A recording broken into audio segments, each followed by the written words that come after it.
প্রতিটা কাজ আল্লাহ দেখছেন। আমার ওঠা বসা, আমার চলাফেরা, আমার রাতের অন্ধকারের গোপন পাপ, আমি মানুষের কতটুকু হক নষ্ট করেছি, কোথায় নেশা করেছি, কোথায় নাউজুবিল্লাহ জিনা করেছি, কোথায় কোথায় নামাজ পড়ি নাই, কোন কোন নামাজ বাদ দিয়ে দিয়েছি, কত কত বছর রোজা রাখিনি, কোথায় সিনেমা দেখেছি, পর্নোগ্রাফি দেখেছি, কি করেছি না করেছি।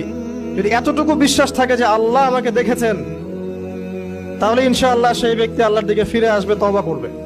আর যারা এই কনসিয়াসনেস নিয়ে চলতে পারে, তাদের দ্বারা পাপ সম্ভব না তা বলবো না, পাপের হার অনুপাতটা অনেক কম হবে ইনশাআল্লাহ।